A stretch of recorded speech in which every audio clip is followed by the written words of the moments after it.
E aí, pessoal, sejam bem-vindos aqui a mais uma aula, né, sobre a apologia de Sócrates, é o nosso quinto encontro da apologia, também será o último, né? É claro, se vocês tiverem alguma dúvida, né, no final dessa aula, no final desse encontro, tiver alguma dúvida, coloca aí. Caso seja preciso, podemos gravar mais um encontro aí sobre a apologia, tá bom? Então, será nosso quinto encontro, as considerações finais aí de Sócrates. Lembrando, eu estou utilizando essa edição aqui, tá bom, pessoal? Então, os textos que estão aí aparecendo aí, quando eu coloco alguma citação, é dessa edição. Por que eu gosto dessa edição? Estou ganhando alguma coisa para divulgar aqui? Não, estou ganhando nada não. Mas eu gosto dessa edição porque ela é traduzida diretamente do grego, né? Então não tem muitos erros, né? Algumas editoras, infelizmente, aparecem muitos erros. Então eu gosto dessa coleção, Diálogos, e é no diálogo 3, né, aqui que tem a apologia de Sócrates, tá bom, pessoal? Então, vamos ver aí as considerações finais de Sócrates. Professor, não assisti nenhum dos encontros anteriores. Foi que eu perdi nos outros encontros. Então, a gente fez uma introdução sobre a totalidade da obra lá no primeiro encontro. Nós também vimos já a primeira e segunda parte da defesa de Sócrates. E aí, para você entender por que Sócrates faz essa divisão, assista aí os encontros anteriores. Vimos a história do oráculo de Delfos, a crítica aos sofistas, a maiêutica. Então, se você não assistiu, deixa eu colocar a tela cheia aqui. Se você não assistiu, pessoal, vai aqui no link, vou deixar aqui linkado aqui, clica aí nesse link, assiste a primeira até o primeiro encontro até o quarto encontro e depois volta aqui para ver as considerações finais de Sócrates, tá bom, pessoal? Então, vamos aqui dar continuidade. Considerações finais de Sócrates. O que é que ele vai falar ainda, né? Então, vamos aqui primeiramente. Pessoal, o seguinte.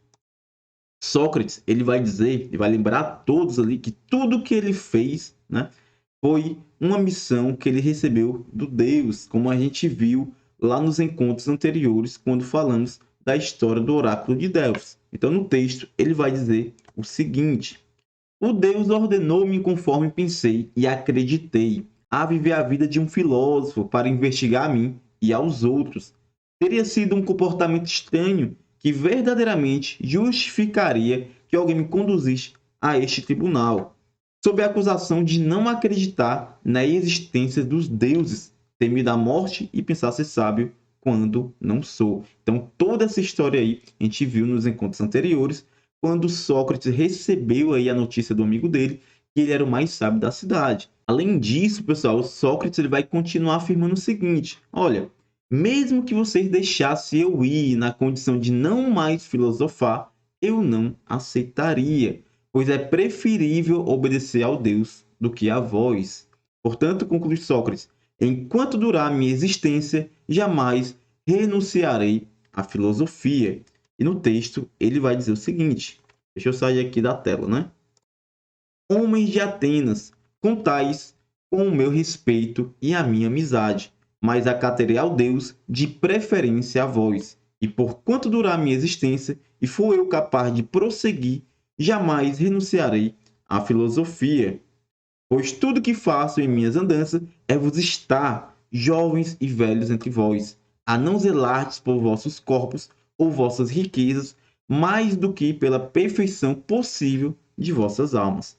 Então, essa é a apelação aí, pessoal, que o Sócrates ele está fazendo, e ele está reafirmando de sua filosofia. E a gente percebe aí que Sócrates ele vai fazer uma certa divisão das coisas que nos preocupamos diante da nossa vida. Então, a gente sabe que na filosofia platônica, o homem ele é corpo e alma. Ele é físico, ele tem um aspecto material, mas há também um aspecto espiritual, um aspecto eterno, né? Então, a filosofia platônica ela joga com essa dualidade entre o micro e o macrocosmo, entre o dentro e o fora, entre o que está acima e está abaixo, lembrando muito aí as leis do Caibalion, né, também, o que está acima é como aquilo que está abaixo. Então, por exemplo, quando Sócrates ele pega, quando Platão ele escreve a Justiça, que depois virou o nome, ficou a República, né? No caso é um texto para falar sobre a justiça, ele constrói a justiça, o conceito de justiça, no macro e no microcosmo. Ou seja, ele fala da justiça dentro do ser humano, como também no decorrer da cidade. Ele constrói uma cidade inteira para falar sobre a justiça. E aí ele fala da justiça dentro e fora, né? E aí Sócrates também, ele fala o seguinte, olha, nós temos uma vida no aspecto físico, mas também temos uma vida no aspecto mais espiritual, no sentido mais eterno.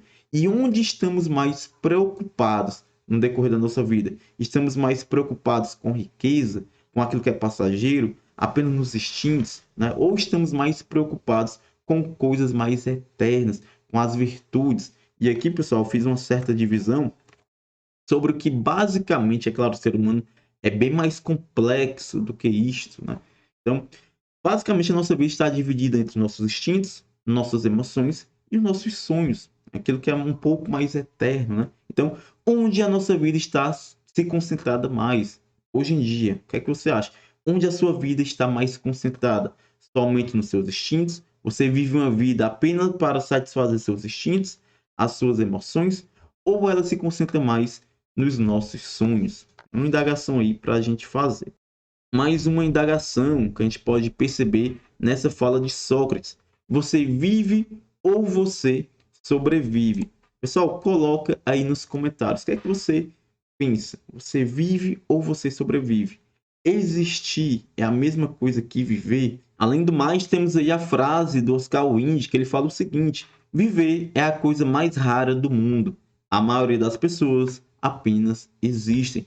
Também temos aqui mais uma frase para a gente questionar, para a gente refletir.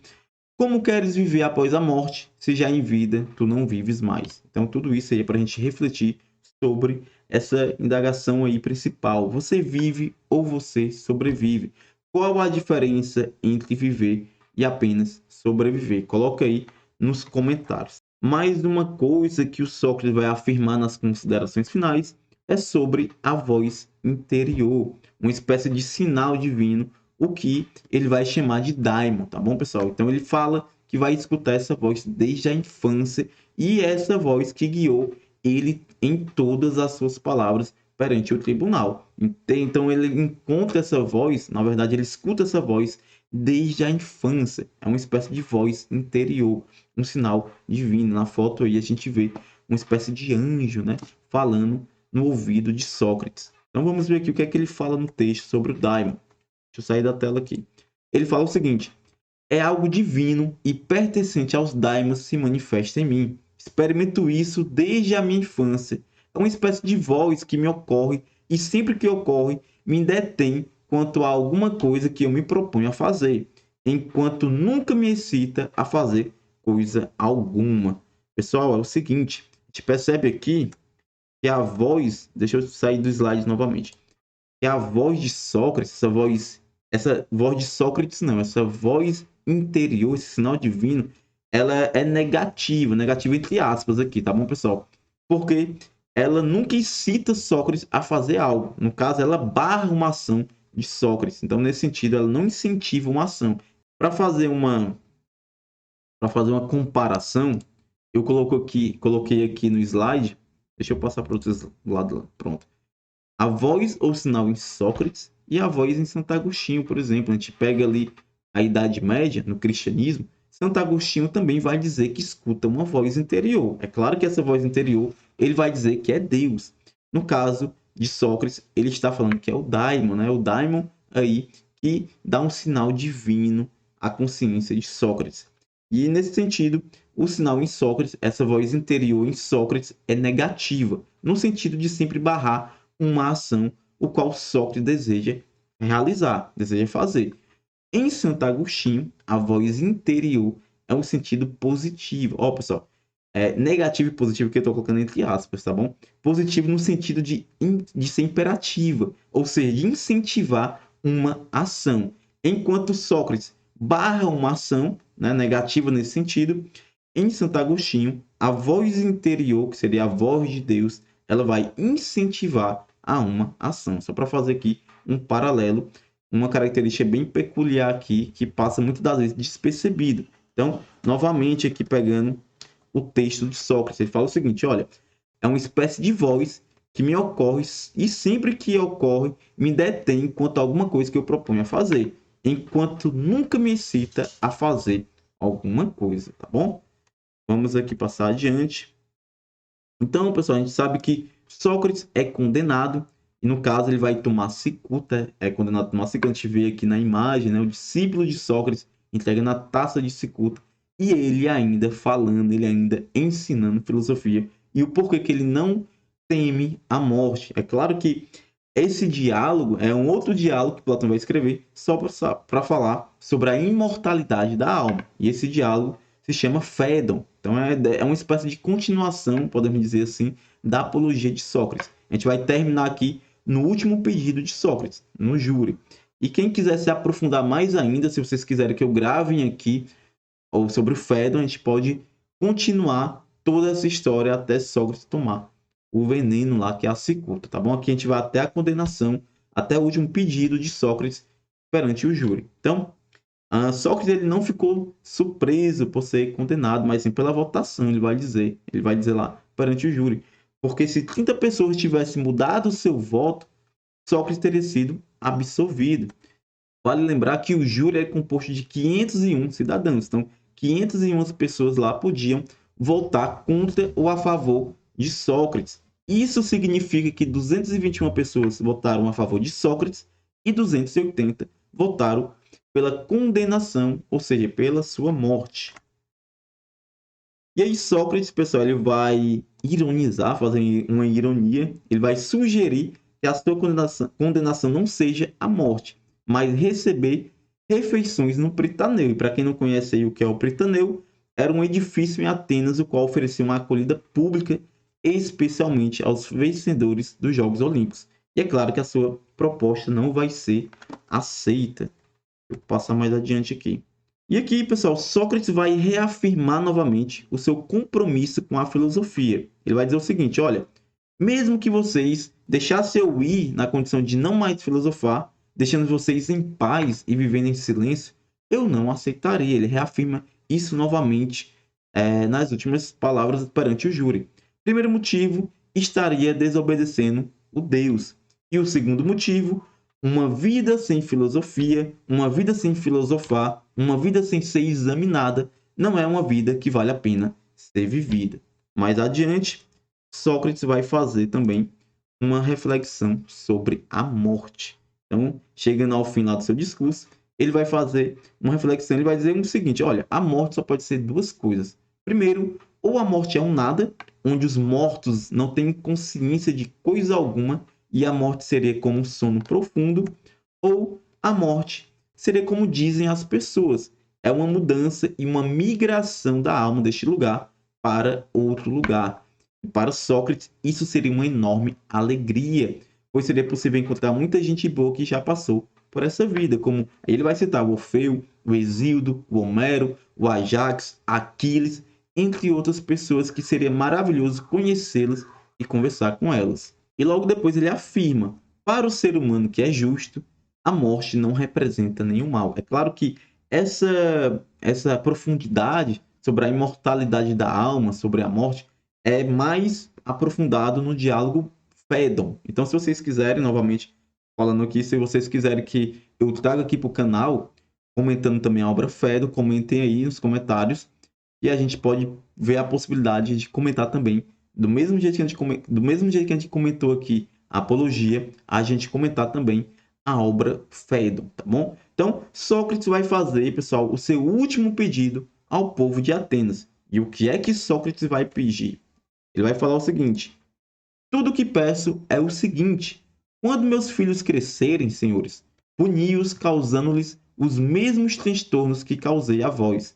Se vós parecer que se importam mais com dinheiro ou qualquer outra coisa do que com a virtude, e se pensarem que são pessoas de importância, quando não são, censurai-os, como vos censurei, por não se importarem com o que deviam se importar e pensam que se transformarem em pessoas dignas, quando não são dignos de nada.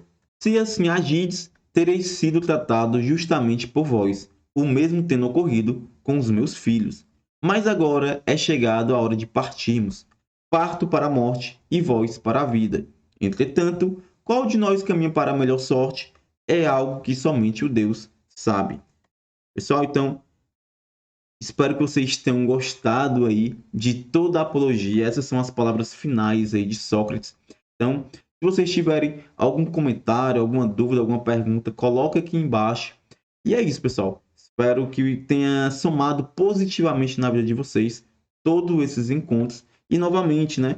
Se você quer incentivar ainda mais aqui o canal, primeiramente se inscreve no canal, compartilha esses vídeos para outras pessoas no grupo da escola, da faculdade e mais ainda, né, vai lá no meu WhatsApp, vai lá no meu Instagram e pede lá um livro, uma obra do amor segundo os filósofos gregos. Você fala lá diretamente comigo e já garante lá o seu exemplar, tá bom? Então é isso, pessoal. Até nossos próximos encontros. Tchau, tchau. Até mais.